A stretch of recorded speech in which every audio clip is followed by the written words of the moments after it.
Life horoscope spiritual நேயர்களுக்கு அன்பார்ந்த வணக்கம். நான் உங்கள் தொகுப்பாளர் விஜய் டீனா. ஸோ இன்றைய நேர்காணல் நமக்கு ரொம்பவே இன்ட்ரெஸ்டிங்காக இருக்க போது. என்னன்னு பார்க்கறதுக்கு முன்னாடி நம்மளோட சேனலை மறக்காமல் சப்ஸ்கிரைப் பண்ணிக்கோங்க. அண்ட் ஃப்ரெண்ட்ஸ் அண்ட் ஃபேமிலிக்கு மறக்காமல் ஷேர் பண்ணுங்கள். நம்ம கூட Indo modern astrologer Balu Anand sir இருக்காரு. வணக்கம் சார். வணக்கம்க்கா. எப்படி இருக்கீங்க? நல்லா இருக்கேன். நீங்க எப்படி இருக்கீங்க? சௌக்கியமா இருக்கும். உங்களை சந்திச்சதுல மிக்க மகிழ்ச்சி.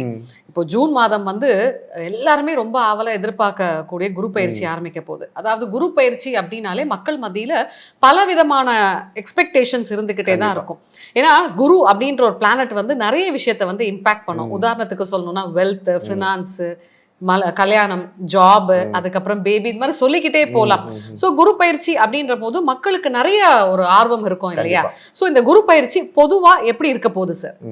குரு பயிற்சி அப்படிங்கிற விஷயத்தை தான் எல்லா நேயர்களுமே ரொம்பவுமே எதிர்பார்த்து இருக்கீங்க அப்படிங்கிறது ரொம்ப தெளிவாக புரியுது. ஏன் அப்படின்னு பார்த்தா குரு அப்படிங்கிற கிரகம் வந்து முழுமையான சுபத்துவமான ஒரு கிரகம். ஏன்னா நிறைய விஷயங்கள்ல நம்ம பழமொழிகள்லேயே சொல்லுவாங்க, குரு பார்க்க கோடி நன்மை அப்படின்னு சொல்லுவாங்க. அந்த குரு பார்வை நம்ம மேல விழுந்துராதா அப்படின்னு யோசிக்கக்கூடிய எல்லா நபர்களுக்குமே இந்த குரு பயிற்சி எப்படி அமைய போகுது அப்படிங்கிறதா இந்த காணொலியில நம்ம பார்க்க போறோம். அதுக்கு முன்னாடி பாத்தீங்கன்னா குரு எங்க இருந்து எங்க மாறுறாரு அப்படிங்கிற விஷயத்த நீங்க கண்டிப்பா தெரிஞ்சுக்கணும். ஜூன் 2ஆம் தேதி வந்து பாத்தீங்க அப்படின்னா மிதுனத்துல இருந்து கடகத்துக்கு மாறுறாரு. இது நாள் வரைக்கும் புதன் வீடான மிதுனத்துல இருந்தவர் இப்ப கடக வீடு அப்படிங்கிற சந்திரனுடைய வீட்டுக்குள்ள வரப்ப அதனுடைய இம்பாக்ட்ஸ் எப்படி இருக்க போகுது, அதுவும் உச்ச குருவாக வர 12 வருஷத்துக்கு ஒரு தடவை தான் இந்த மாதிரி கடக வீட்டுக்கு அவர் வருவாரு. அப்படி வரக்கூடிய அந்த காலகட்டம் உச்ச குருவாக என்னென்ன பலன்களை கொடுக்க போறாரு அப்படிங்கிற விஷயத்தை தான் நம்ம பார்க்க போறோம். பொதுவாகவே மன்னவன், பொன்னவன், பிரகஸ்பதி அப்படிங்கிற இந்த அடைமொழி எல்லாம் ஏன் நம்ம குருவுக்கு கொடுக்குறோம் அப்படின்னு பார்த்தீங்கன்னா, ஃபினான்ஷியல் லெவலா ஒருத்தவங்க அப்கிரேட் ஆகணும் அப்படின்னா அவருக்கு வந்து குரு பார்வை அப்படிங்கிறது இருக்கணும், குரு யோகமான ஸ்தானங்கள்ல இருக்கணும். இந்த மாதிரியான விஷயங்கள் இருக்கு. யோகமான ஸ்தானங்களை குரு பார்க்கணும் அப்படிங்கிற விஷயம் இருக்கு. திருமணம் ஆகணுமா, வியாழ நோக்கம் வந்துருச்சான்னு பாருங்க. இந்த மாதிரியான விஷயங்கள் தான் நம்ம சொல்லுவோம். குழந்தை பிறப்புக்குமே வந்து பாத்தீங்கன்னா குருவுடைய பலன் கூடி வருதான்னு பாருங்க அப்படின்னு சொல்லுவாங்க. அதுக்கப்புறம் வந்து பாத்தீங்கன்னா ஒருத்தர் வந்து புகழடையணும், புகழுடைய உச்சத்திற்கு போகணும் அப்படின்னு சொன்னா அதுக்குமே குருவுடைய அருள் தேவை. அப்படி எடுத்தோம்னா ஒரு மனுஷனுடைய எல்லா ஆஸ்பெக்ட்ஸுக்குமே வந்து குருவுடைய அருள் அப்படிங்கிறது ரொம்ப பரிபூரணமா தேவைப்படுற ஒரு விஷயமா இருக்கு. இந்த குரு அப்படிங்கிற சொல் இருக்கு இல்லையா, இதுவே ரொம்ப அழகான சொல். ஏன்னா கு அப்படின்னா இருட்டு அப்படின்னு சொல்லுவாங்க, ரு அப்படின்னா வெளிச்சம் அப்படிங்கிறது தான் அர்த்தம். இந்த குருங்கிறதுக்கு என்ன அர்த்தம் தெரியுமாங்க? இருட்டில் இருக்கக்கூடிய ஒருத்தருடைய வாழ்க்கையை வெளிச்சத்திற்கு கொண்டு வருவது தான் குருவினுடைய சிறப்பாகவே பார்க்கப்படுது. அப்படி பார்க்குறப்ப எல்லாருக்குமே சிறப்பை கொடுக்கக்கூடிய ஒரு குரு பயிற்சியாக இந்த குரு பயிற்சி அப்படிங்கிறது அமைய போகிறது. இப்போ இருக்கக்கூடிய சூழல் பாருங்க, எப்பயுமே குரு வந்து கடகத்துக்கு வர்றதுக்கு முன்னாடி என்ன சூழல் இருக்கும் அப்படின்னு பார்த்தீங்கன்னா, வேர்ல்டு வார் மாதிரியான சிச்சுவேஷன்ஸ் எல்லாமே நம்ம ஃபேஸ் பண்ணிக்கிட்டு இருக்கிறோம். எக்கனாமிக்கலாக சில கிரைசிஸ் எல்லாமே இருக்கு. ஷேர்ஸ் எல்லாமே டவுன் ஆகிருக்கக்கூடிய இந்த நேரத்தில் தான் வந்து குரு கடக வீட்டுக்குள்ளாக வரப்போறாரு. அப்ப வந்ததுக்கு அப்புறம் என்ன செய்வாரு அப்படின்னு பாத்தீங்கன்னா, எக்கனாமிக்கலா இருக்கக்கூடிய கிரைசிஸ்ல இருந்து ஒரு விடுதலை கிடைக்கும். ஷேர்ஸ் எல்லாம் அடுத்த கட்டத்துக்கு போகும். இந்த தங்கம் விலை ஏறுமா ஏறாதா, இப்பெல்லாம் கொஞ்சம் குறைஞ்சிக்கிட்டே வர மாதிரி இருக்கே, இதை நம்பிலாம் நாங்கள் ETF சில்வர் பீஸ்லாம் வாங்கி வச்சிருக்கோமே அப்படின்னு சொல்றவங்க எல்லாம் கவலைப்படாதீங்க. அடுத்தடுத்து வரக்கூடிய காலகட்டங்கள்ல தங்கத்தினுடைய விலையா இருந்தாலும் சரி, வெளியினுடைய விலையாக இருந்தாலும் சரி, கொஞ்சம் உயர்வதற்கான வாய்ப்புகள் அப்படிங்கிறது கண்டிப்பா இருக்கு. அது மட்டும் இல்லாம இந்த பராபவ ஆண்டினுடைய அரசன் யாரு அப்படின்னு பாத்தீங்கன்னா குரு தான். இவருடைய கட்டளைக்கு கீழே தான் வந்து பாத்தீங்கன்னா மேகாதிபதியா இருக்கட்டும், தானியாதிபதியா இருக்கட்டும், சேனாதிபதியா இருக்கட்டும், மற்ற பிளானட்ஸ் எல்லாமே வந்து ஃபேவரா வந்து மற்றவங்களுக்கு ப்ரெடிக்ஷன்ஸ் எல்லாமே கொடுக்க போறாங்க. அப்படி இருக்கக்கூடிய இந்த சிச்சுவேஷன்ல குருவினுடைய கடகராசி வரவு அப்படிங்கிறது மேஷம் முதல் மீனம் வரைக்கும் எப்படி இருக்க போகுது அப்படிங்கிறது தான் நம்ம இந்த வீடியோல வந்து பார்க்க போறோம். சார், உலக அளவில் வந்து நிறைய மாற்றங்கள் வரப்போகுது அப்படின்னு சொல்லிட்டு இருக்கீங்க. இப்போ எங்கே பார்த்தாலுமே ஒரே வந்து வார் போயிட்டு இருக்கு. ஸோ இதனால நிறைய பொருளாதார ரீதியாக வந்து சில ப்ராப்ளம்ஸை ஃபேஸ் பண்ணிட்டு தான் இருக்கும். ஸோ குரு பயிற்சிக்கு அப்புறம் என்ன மாதிரியான மாற்றங்கள் உங்கள் பாயிண்ட் ஆஃப் வியூலேருந்து வரப்போகுதுன்னு சொல்கிறீங்க சார்? குரு கடகராசிக்கு 12 வருஷம் கழிச்சு, அதுவும் உச்ச குருவாக உள்ள வரக்கூடிய காலகட்டங்கள்ல இப்ப இருக்கக்கூடிய இந்த ஃபினான்ஷியல் கிரைசிஸா இருக்கட்டும், வேர்ல்டு மாதிரியான விஷயங்களா இருக்கட்டும், இது எல்லாத்தையுமே சரி செய்து கொடுக்கக்கூடிய ஒரு ஸ்தானமாக தான் நான் இந்த அப்சர்வேஷனை பார்க்குறேன். ஏன் அப்படின்னு பார்த்தோம்னா குருவுக்கு எப்பயுமே வந்து ஒரு தன்மை இருக்குங்க. உச்ச குருவாக வரும்போது அவர் உலகளாவிய அளவுல பெரும் நன்மைகளை கொடுப்பார். இப்ப எல்லாருடைய மனநிலையிலையும் ஏதோ ஒரு சோர்வு இருக்கும், கைண்ட் ஆஃப் வந்து அடுத்த வாழ்க்கை குறித்த ஒரு பயம் இருக்கும். இந்த பயம் எல்லாமே வந்து ஆஃப்டர் இந்த குரு பயிற்சிக்கு அப்புறம் மாறுவதற்கான தன்மை இருக்கு. ஒரு வெளிநாட்டுக்கு பயணம் போக முடியல, வெளிநாட்டுல இருக்கிறவங்க பாத்தீங்கன்னா நிம்மதியா இங்க இருப்போமா, இல்ல வந்து இந்தியாவுக்கு போயிடலாமா, இந்த மாதிரியான சிந்தனைகள் இருக்கு. விசா ப்ராசஸா இருக்கட்டும், அதுக்கப்புறம் வந்து அங்கேயே குடியுரிமை பெறுவதற்கான ப்ராசஸா இருக்கட்டும், இதெல்லாம் டிலே ஆகுது அப்படின்னு நிறைய NRIஸும் சொல்றீங்க நம்ம பார்த்துக்கிட்டே இருக்கிறோம். அப்படி பார்க்குறப்ப இந்த விஷயங்கள்ல எல்லாத்துலேயுமே ஒரு மாற்றம் அப்படிங்கிற ஒரு விஷயம் வரப்போகுது. குறிப்பாக இந்த ஆண்டு 2026 அப்படிங்கிறத கூட்டுத்தொகையாக கூட்டினோம்னா எண் 1 அப்படிங்கிறது வரும். அப்போ சூரியனுடைய ஆதிக்கமும் இந்த ஆண்டு நிறைஞ்சிருக்கு அப்படின்னு பார்க்குறோம். சூரியனும் குருவுமே எப்பவுமே ஃபேவரான பிளானட்ஸ் தான். அப்படி பார்க்குறப்ப மதம் என பிரிந்தது போதும், இனம் என பிரிந்தது போதும் அப்படிங்கிற ஒரு எண்ணம் வந்து எல்லாருக்குள்ளயுமே இனி வரக்கூடிய காலகட்டத்தில், அதுவும் குறிப்பா இந்த குரு பெயர்ச்சிக்கு பிறகு வந்து பார்த்தீங்கன்னா எல்லாருடைய மனமும் அமைதியை தேடக்கூடிய விஷயமா அமையும். இதுல இன்னொரு விஷயம் பார்த்தீங்க அப்படின்னா, என்னுடைய அப்சர்வேஷன்ல கடகத்துல எப்பெல்லாம் குரு வராரோ பெரிய பெரிய தலைவர்களுக்கான உயிர்ல ரொம்ப கவனமா இருக்கணும். அது மட்டும் இல்லாம அறிவியலாளர்கள், கல்வி ஆராய்ச்சியாளர்கள், அதுக்கப்புறம் பார்த்தீங்கன்னா அந்த பப்ளிக்ல வந்து பேசக்கூடிய பேச்சாளர்கள், இவங்களுடைய உயிரிலெல்லாம் ரொம்பவுமே கவனமா இருக்க வேண்டிய ஒரு காலகட்டமாக கடகத்தில் குரு வரக்கூடிய காலகட்டத்தை பார்க்குறோம். ஏன் அப்படின்னா பெனாசிர் பூட்டோ அவங்க இறந்தப்ப அவங்களுடைய காலகட்டத்தில் வச்சு பார்த்தோம் அப்படின்னா கடகத்தில் குரு பயணிக்கிற காலத்தில் தான் அவங்களுடைய மரணம் அப்படிங்கிறது நடந்தது. அதே மாதிரி ராஜீவ்காந்தி அவர்களுடைய மரணத்தின் போதும் கூட கடகத்தில் தான் குரு இருந்தார் அப்படிங்கிற விஷயத்தை நம்ம பார்க்குறோம். இந்த மாதிரியான விஷயங்கள் எல்லாம் ஓரளவுக்கு வச்சு பார்க்குறப்ப தலைமைத்துவத்தில் சில சமயங்களில் மாற்றம் வருவதற்கான மாற்றம் இருக்குது. அதுக்கப்புறம் வந்து பார்த்திங்கன்னா லீடர்ஷிப் அப்படிங்கிற விஷயம், ஒற்றை குடை கீழே நாட்டை கொண்டு வரணுன்ற மாதிரியான முயற்சிகள் எல்லாமே பலித்தமாகாத ஒரு விஷயமா இருக்கும். நீங்கள் புரிஞ்சுப்பீங்க அப்படின்னு நினைக்கிறேன். யாராவது டிக்டேட்டர்ஷிப்குள்ளே வரணும் அப்படின்னு நினச்சாங்க அப்படின்னா அதுக்கெல்லாம் குரு வந்து அலோ பண்ண மாட்டார். வேர்ல்டு வைடு ஒரு அமைதி அப்படிங்கிறது குரு பயிற்சிக்கு பிறகு வரக்கூடிய காலகட்டமாக இருக்கும். எக்கனாமிக் கிரைசிஸ் இதனால் வரைக்கும் இருந்தாலும் கூட இனி அடுத்தடுத்த காலகட்டங்களில் ஷேர்ஸாக இருக்கட்டும், இடிஎஃபாக இருக்கட்டும், கோல்டாக இருக்கட்டும், சில்வராக இருக்கட்டும், ப்ராப்பர்ட்டிஸாக இருக்கட்டும், எல்லாமே அடுத்தடுத்த கட்டங்களில் விலை உயர்வதற்கான வாய்ப்புகள் அப்படிங்கிறது இருக்கு. கண்டிப்பாக குரு பயிற்சி எல்லாருக்குமே சாதகமான சௌகரியமான குரு பயிற்சியாக அமையும் அப்படிங்கிறதுல எந்த ஒரு மாற்று கருத்துமே இல்லை.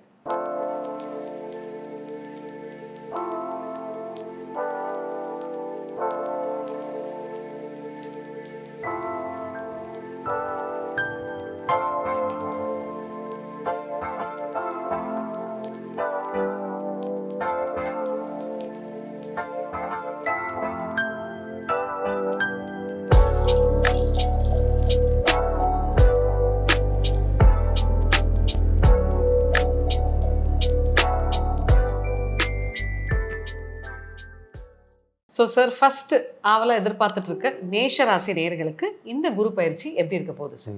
மேஷ ராசி அன்பர்கள் இப்போதுமே எப்படி இருக்கிறாங்க அப்படின்னா, ஏதேனும் ஒரு நல்ல பாசிட்டிவிட்டி கிடைச்சிடாதா வாழ்க்கையில, அடுத்த கட்டத்துக்கு முன்னேறதுக்கு யாராவது ஏதாவது நல்ல வார்த்தை சொல்லிட மாட்டாங்களா அப்படிங்கிற ஏக்கம் வந்து மேஷ ராசிக்கு ரொம்ப அதிகமா இருக்கு. அது மட்டும் இல்லாம இந்த 730 அப்படின்னு சொல்லக்கூடிய 7.5 சனியினுடைய முதல் பாகத்தில் இருக்கிறவங்கலாம் வந்து பார்த்தீங்கன்னா ரொம்பவுமே கடுமையான சில விஷயங்களை ஃபேஸ் பண்ணிக்கிட்டு இருக்கிறாங்க. இப்போ அவங்களுக்கு ஏதேனும் ஒரு ஆறுதல் சொல்லலாமா அப்படின்னு கேட்டால் கண்டிப்பாக இந்த குரு பயிற்சி அவங்களுக்கு மிகப்பெரிய ஆறுதலை கொடுக்கும் அப்படிங்கிற ஒரு ஆஸ்பெக்ட்ல நம்ம சொல்லலாம். ஏன்னா இது நாள் வரைக்கும் மேஷத்துலேருந்து 3ஆம் இடமான மிதுனத்தில் தான் குரு பயணிச்சிட்டு இருந்தார். அப்போ எடுத்த முயற்சிகள் எல்லாம் சின்ன சின்ன தொய்வுகள் இருந்தாலும் கூட இனி அடுத்த ஒரு 4ஆம் இடமான கடகத்திற்கு வந்து ஜூன் மாதத்துக்கு வரப்போறார் 2ஆம் தேதி. அப்போ ஜூன் 2க்கு பிறகையே உங்களுடைய வாழ்க்கையில மிகப்பெரிய மாற்றங்கள் அப்படிங்கிற விஷயத்தை நீங்க எதிர்பார்க்கலாம்.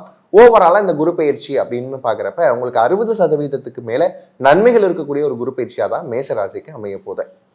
சார், மேஷ ராசிக்கு எந்தெந்த பிளேஸ்ல வந்து குரு பார்வை இருக்குன்னு தெரிஞ்சுக்கலாமா? மேஷ ராசியை பொறுத்தளவுக்கு கடகத்தில் இருக்கக்கூடிய குரு எங்கெங்கெல்லாம் பார்க்குறாரு அப்படின்னு பார்த்தீங்கன்னா 8, 10, 12 அப்படின்னு சொல்லக்கூடிய 3 இடங்களையுமே வந்து பார்க்குறாரு.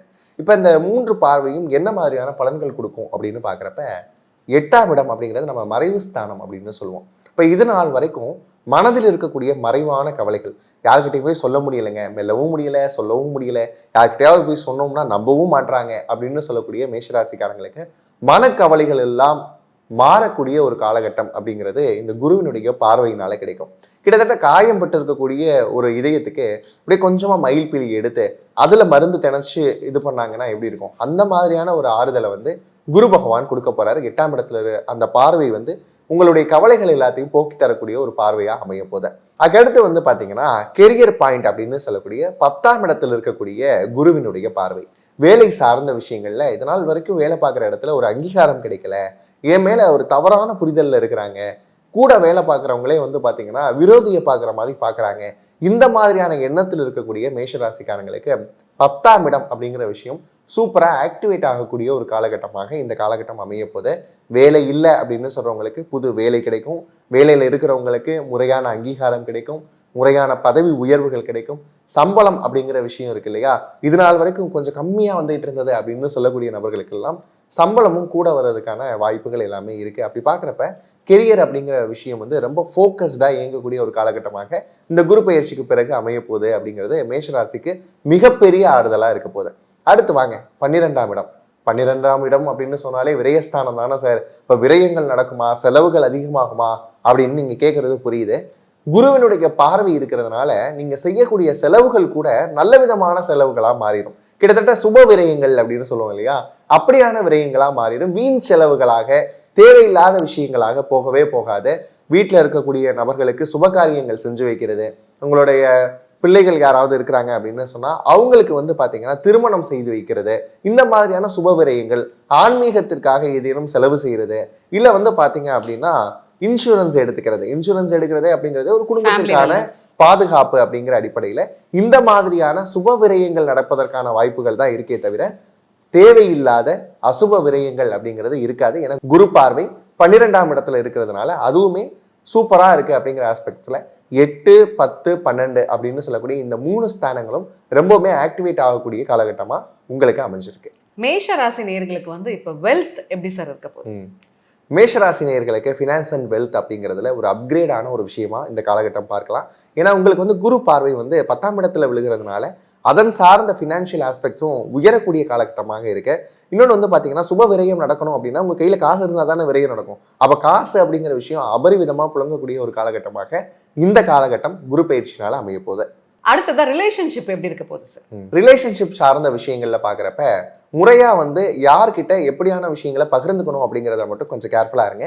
குரு பார்வையினால இது எதுவுமே கெட போறது இல்லை. குரு பார்வை உங்களுக்கு சாதகமாக தான் இருக்கு. ஆனா உங்களுடைய ஈகோ அது மாதிரி இருக்கக்கூடிய முடிவுகள்ல தப்பா எடுக்கிற மாதிரியான விஷயங்கள்ல மட்டும் கவனமா இருந்துக்கிட்டீங்க அப்படின்னா மேஷராசிக்கு ரிலேஷன்ஷிப் சார்ந்த விஷயங்களை எந்த ஒரு பிரச்சனையும் ஆஃப்டர் குரு பயிற்சிக்கு அப்புறம் கிடையவே கிடையாது. குரு பயிற்சி அப்படின்னாலே வந்து திருமணம் மற்றும் குழந்தை பாக்கியம் இது எதிர்பார்ப்பு அதிகமா இருக்கும். ஸோ இவங்களுக்கு எப்படி இருக்க போகுது? மேஷராசிக்கு திருமணம் சார்ந்த முயற்சிகள் எல்லாமே பலிதமாகக்கூடிய ஒரு காலகட்டம் அப்படின்னே சொல்லலாம். அது மட்டும் இல்லாமல் குழந்தை பாக்கியம் அப்படிங்கிறப்ப நம்ம எப்படி எடுத்துக்கலாம், 16 வகையான செல்வங்களில் ரொம்ப முதன்மையான செல்வமாக பார்க்கப்படுறது குழந்தை பேர். அப்போ இங்கே வந்திருக்கக்கூடிய குரு 4ஆம் இடத்துக்கு வந்திருக்கக்கூடிய குரு கண்டிப்பாக அதுக்கான சாதகமான விஷயங்களையும் அமைச்சு கொடுப்பார் அப்படிங்கிறதுல எந்த ஒரு சந்தேகமும் கிடையாது. முறையான மருத்துவ முறைகள் எடுத்துக்கிட்டீங்க அப்படின்னா அது மாதிரியான விஷயங்களையும் கூடுதல் கவனம் செலுத்துறது நல்ல விஷயமா அமையும். ஸோ ஹெல்த் பாயிண்ட் ஆஃப் வியூவில் மேஷராசி நேயர்கள் கவனம் தேவையா? ஹெல்த் ஆஸ்பெக்ட்ஸில் மட்டும் மேஷராசி கொஞ்சம் கவனமாக இருந்துக்கோங்க. குரு பார்வை எல்லாமே சாதகமாக தான் இருக்குது. ப்ராப்பரான டைஜஷன் அப்படிங்கிற விஷயத்தில் நீங்கள் ரொம்பவுமே அக்கறை செலுத்தணும். எந்த உணவு நமக்கு சேரும், எந்த உணவு நமக்கு சேர்றதில்லை அப்படிங்கிற அந்த ப்ரையாரிட்டைஸ் வந்து தெரிஞ்சிடுச்சு அப்படின்னு சொன்னால் உணவே மருந்தாகும். மருந்த உணவாக எடுத்துக்கொள்ள வேண்டிய அவசியம் இருக்காது. மேஷராசிக்கு இன்வெஸ்ட்மெண்ட் சார்ந்த விஷயங்கள்ல நிறைய எதிர்பார்ப்புகள் இருக்கும். பண்ணலாமா வேணாமா அப்படிங்கிற விஷயங்கள் இருக்கும். இப்போ 4ஆம் இடம் அப்படிங்கிறதே ப்ராப்பர்ட்டிஸ் வாங்குறதுக்கான யோகம் தான். அங்கே குரு போய் உட்கார்றாரு அப்படிங்கிறப்ப கண்டிப்பாக ப்ராப்பர்ட்டி சார்ந்த விஷயங்கள் வாங்கலாம். புது வீடு வாங்கலாம் அப்படிங்கிற முயற்சியில் இருக்கிறவங்க கண்டிப்பாக வாங்கலாம், இடம் வாங்கலாம். ஆனால் ஒரே ஒரு விஷயத்தில் மட்டும் கவனமாக இருந்துக்கோங்க. அந்த டாக்குமெண்ட் சார்ந்த விஷயங்கள் சரியாக இருக்கா, முறையாக இருக்கா அப்படிங்கிறத மட்டும் செக் பண்ணிக்கோங்க. ஸோ மேஷராசி நேயர்களுக்கு வந்து இந்த குரு பயிற்சி ரொம்பவே பாசிட்டிவாக சொன்னீங்க சார், மிக்க மகிழ்ச்சி. ஸோ பொதுவான பரிகாரம்னு ஏதாவது இருக்கா? மேஷராசிக்காரங்களை பொறுத்தளவுக்கு ரொம்ப முக்கியமான 2 விஷயங்கள் சொல்லணும்னு நினைக்கிறேன்.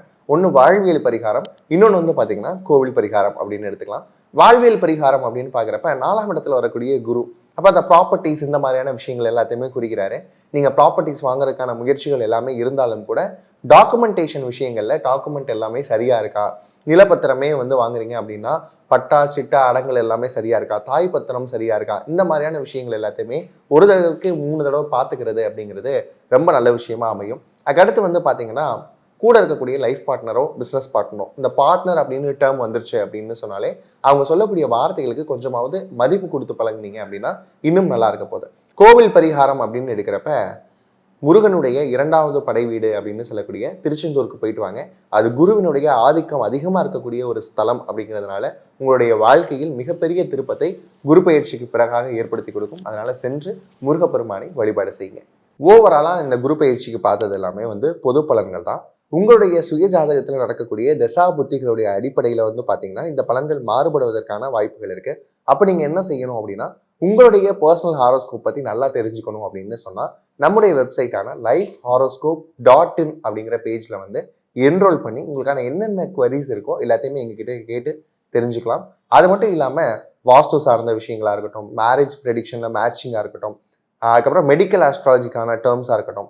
இப்போ நிறைய பேருக்கு என்ன குழப்பங்கள் இருக்குது அப்படின்னு பார்த்தீங்கன்னா, தங்களுடைய பிள்ளைகளை என்ன குரூப்பில் சேர்க்கலாம் அப்படிங்கிற மாதிரியான கொஸ்டின்ஸ் இருக்கு.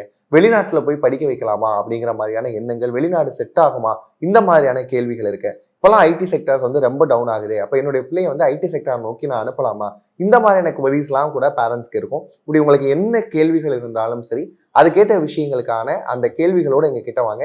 முறையான தெளிவான பதில்களோட எங்களுடைய டீம் என்னைக்குமே உங்களுக்காக காத்திருக்கு. அது மட்டும் இல்லைங்க, இப்போ இருக்கக்கூடிய இந்த பிஸி வேர்ல்டில் சில பரிகாரங்களோ பூஜைகளோ என்னால் மெனக்கெட்டு பண்ண முடியல, அங்கே இருக்கக்கூடிய கோயில்கள்லாம் சரியான அமைப்புகள் இல்லை, என்னால் இந்த மாதிரியான பரிகாரங்கள் செய்ய முடியல அப்படின்னு நீங்கள் நினைச்சாலும் கூட நம்முடைய டீமை வந்து அப்ரோச் பண்ணுங்க.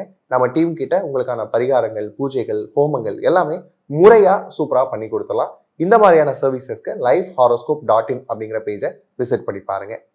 ஸோ குரு பயிற்சி பற்றி ஓவராலாக நிறைய பாசிட்டிவான விஷயங்கள் சொன்னீங்க சார், மிக்க மகிழ்ச்சி. ஸோ இது போன்ற டிஃப்ரெண்ட்டான பதிவுகளை நீங்கள் பார்த்து தெரிஞ்சுக்கணுன்னா நம்மளோட லைஃப் ஹாரோஸ்கோப் ஸ்பிரிச்சுவல் சேனலை மறக்காமல் சப்ஸ்கிரைப் பண்ணுங்கள். அண்ட் ஃப்ரெண்ட்ஸ் அண்ட் ஃபேமிலிக்கு மறக்காமல் ஷேர் பண்ணுங்கள். நன்றி.